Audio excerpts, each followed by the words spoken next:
네, 오늘 스웨덴 스톡홀름에서는 북미 간 예비 접촉이 그리고 내일은 실무 협상이 예정돼 있습니다. 북미 대화 앞으로 어떻게 진행될지 국립외교원의 김준영 원장 연결해서 자세히 짚어보도록 하겠습니다.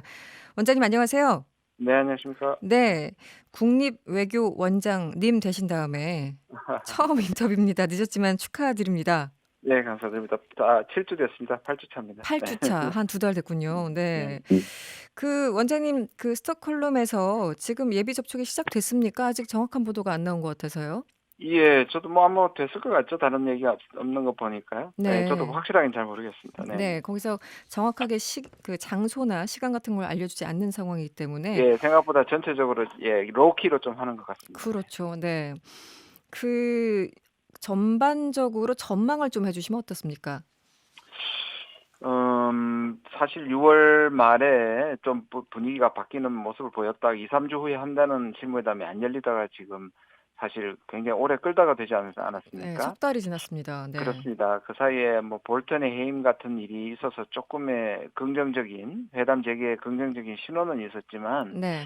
북한 서로가 원하는 만큼의 양보가 구체적으로 뭔지는 아마 교환이 안 된 것 같고 그래서 아마 실무회담 이전에 아마 네. 예비회담을 하는 것 같고요. 네. 그러니까 분명히 전체적으로는 좀 긍정적으로 가는데 아직도 넘어야 될 산은 꽤 많아 보입니다. 네. 이 형식도 그렇고 보통 그냥 실무 협상, 실무 회담이면 회담이지 예비 접촉은 뭐고 그다음에 또 실무 협상은 뭐고 이렇게 좀 헷갈리실 수도 있는데 이게 네. 그만큼 서로에 대해서 어떤 믿음이 신뢰가 없어서 그런 걸까요? 그렇죠. 아무래도 사실 2018년 6월 10일에 그 싱가포르에서 최초의 정상회담에서 이제 결국 미국과 북한은 새로운 관계로 간다는 게 첫 번째 합의였거든요. 그게 이제 네네. 풀어서 얘기하면 이제 신뢰를 가지고 좀 해보자라는 그렇죠. 거였는데 네. 역시 지난 70년간의 불신은 극복하기 쉽지 않았던 것 같고요. 네. 난 서로 먼저 양보하라는 그런 가장 기본적인 협상의 문제점들이 좀 그동안 드러났던 것 같습니다. 네. 어쨌든 지난 6월 판문점 이후 3개월 만에 실무 협상이 이제 진행될 텐데요. 네. 어 그 배경이랄까요? 어쨌든 지금 김정은도 그렇고 트럼프도 그렇고 양쪽 다 올해 안에 뭔가 조금 성과를 내는 그러니까 출발점이라도 좀 갖고자 하는 그런 느낌을 받는데 원장님은 어떻습니까?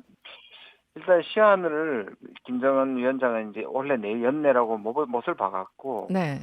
그러면서도 자기들은 다른 방법이 있다는 식으로 지금 계속 뭐 왜냐하면 시간에 쫓기는 모습을 보여주지 않기 위함이고 네. 또 트럼프 대통령도 자기는 바쁘지 않다고 지금 얘기를 하면서 네. 어떤 의미에서 실무회담을 가는 거니까 네. 겉으로는 괜찮아 보이지만 그래도 저는 북한이나 미국이나 이 회담의 진행이 상당히 필요하다는 데서는 뭐 같은 입장인 것 같습니다. 네.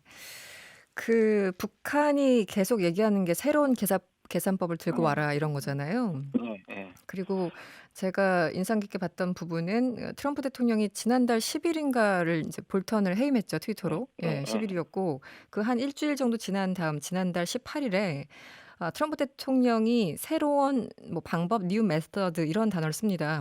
예, 뉴 예. 메서드라는 단어를 쓰고 리비아 모델을 이제 비판하고 그렇다면 뭔가 호응이 있는 것은 아닌가라는 생각이 드는데 새로운 계산법을 김정은이 생각하기에 유리한 방법으로 좀 마련을 했을까요? 미국 측에서?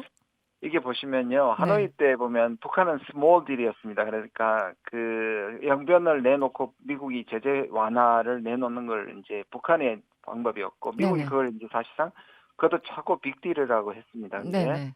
그 빅딜은 싱가포르는 사실 그 리비아 딜까지는 아니거든요. 근데 마치 이제 하노이가 실패하고 난 다음에는 미국이 싱가포르 이전으로 돌아가서 리비아 해법을 내놓은 것처럼 됐거든요. 네. 그런데 볼턴을 해임시키면 적어도 리비아 모델은 제외한다 아닙니까? 그러니까 그렇죠. 리비아 모델은 포기한다. 그러나 그게 북한 입장에까지 완전히 갔느냐에 대해서는 북한이 아직도 확신을 못하는 거죠. 그러니까 음. 볼턴을 해임하고 새로운 방법이라고 얘기했지만 북한이 보기엔 약간 지금 미진해 보이는 거죠. 그러니까 네. 리비아 모델을 포기한 건 고맙지만 네네. 그래도 북한의 입장에서 미국이 구체적으로 뭘 양보할 것인가에 대해서는 미국에서 아직 신호가 안 나왔거든요. 음. 그러니까 계속 개선법을 바꾸라 그러는 거고 네. 제가 보기에는 그래서 이번 예비 회담을 한 이유가 네네. 미국에서 신호가 안 나오고 그것도 계속 버틸 수는 없으니까 네. 미국의 긍정적인 볼턴 회의라는 걸 봤으니 네. 예비 접촉이라 해보고 음. 거기에서 미국이 혹시 새로 계산법이 바뀌었을까 네네. 하는 것들을 한번 확인해보는 의미도 있는 것 같아요. 예. 확실히 이 탐색전의 성격이 강해 보입니다, 이 예비 네네. 접촉이라는 게. 네. 지금 좀 걱정되는 게 트럼프 대통령이 우크라이나 스캔들 때문에 탄핵 얘기 나오고 있잖아요. 네네. 사실 지난 그 하노이 회담 때 그 지구의 정반대 방향 워싱턴에서는 이제 코안 청문회가 열렸기 맞습니다. 때문에 트럼프의 신경을 굉장히 자극했잖아요. 그래서 이제 네. 하노이에 집중할 수 없었고 그래서 뭐 그것만은 아니겠지만 결렬됐다 이런 얘기가 나왔었습니다. 이번에는 또 우크라이나 사태 때문에 탄핵까지 얘기 나오고 있는데 또 집중할 수 있을까 이런 걱정도 들어요. 어떻게 보십니까? 그때 북한은 어떻게 판단했냐면요. 네. 그러니까 코원 때문에 몰리니까 북한 문제를 해결할 것이라고 북한이 나름대로 자기식으로 그랬죠. 네. 긍정적으로 봤거든요. 그래서 오히려 초반에 북한이 좀 세게 나갔다가 이를 그르친 이유 중에 하나가 음. 됐거든요. 그러니까 네네네. 지금 우크라이나도 지난번에 이제 교훈이 있었기 때문에 북한이 조심스러울 수는 있는데 음. 결국 두 가지 방향으로 다 나갈 수 있는 것 같아요. 우크라이나 때문에 사실상 이 부분에서 뭔가를 성사시키려는 동기로 작용할 수도 있고 아주 긍정적이거나. 네네. 그렇죠. 아니면 이게 워낙 큰 사안이기 때문에 뭔가 하는 것 같지만 여기서까지 포기를 만약에 양보를 하게 되면 더 벌릴 수 있기 때문에 음. 그런 부분에 대해서 뭐 양측 가는 가능성이 다 있다고 봅니다. 그러니까 정말 뭐 아니면 도 이런 전망들이 나오는 것 같더라고요. 예. 완전히 몰입할 것이다 아니면은 그렇죠. 정반대로 할 것이다. 네. 그렇습니다. 그럼에도 불구하고 제가 이제 조금 더 쏠린다고 한다면 네.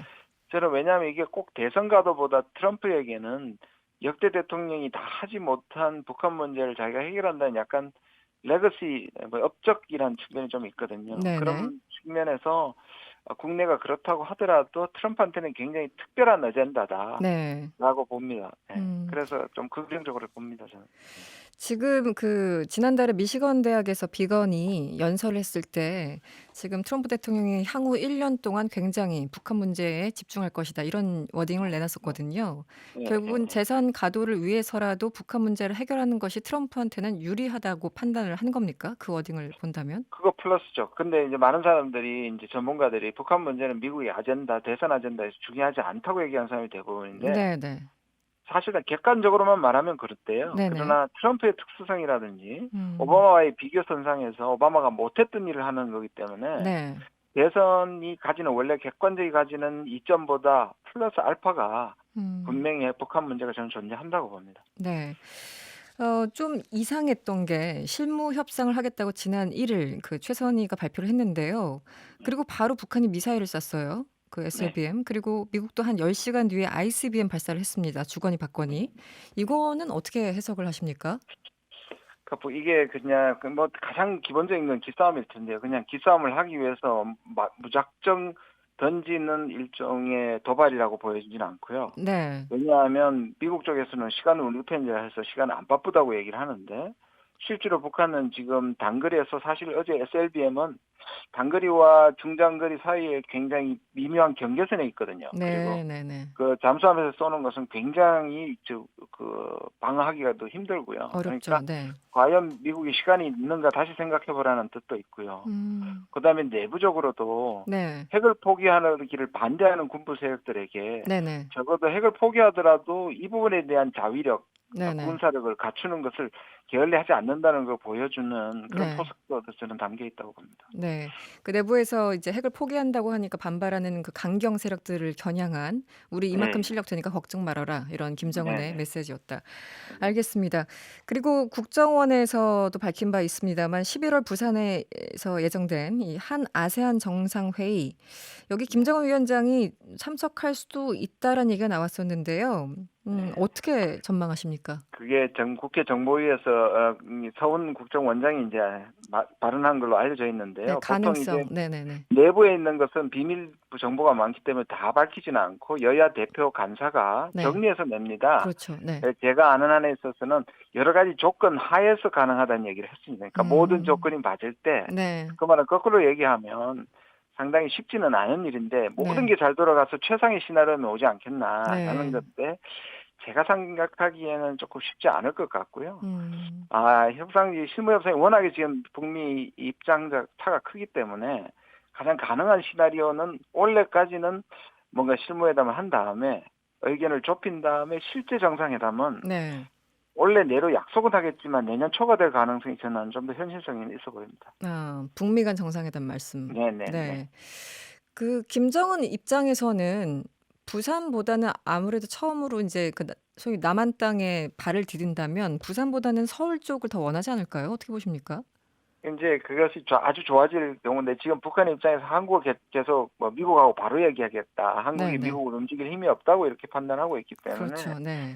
11월까지 지금 그 모든 장애물을 띄고 오기는 쉽지 않을 것 같고요. 음. 근데 서울하고 부산을 비교하면 네. 그것도 이 보는 관점에 따라 달라질 수 있어요. 서울이 굉장히 부담스러울 수 있고 남북 문제에 모든 것이 집중될 수 있기 때문에 네. 집중을 좀 분산시키고 다자회담에 최초로 등장하는 어. 한국 땅이지만 아세안과 함께 묻어갈 수 있는 측면이 있기 때문에 네네. 부담 측면에서 오히려 반대로 부산이 적어질 어. 수도 있죠. 네. 네.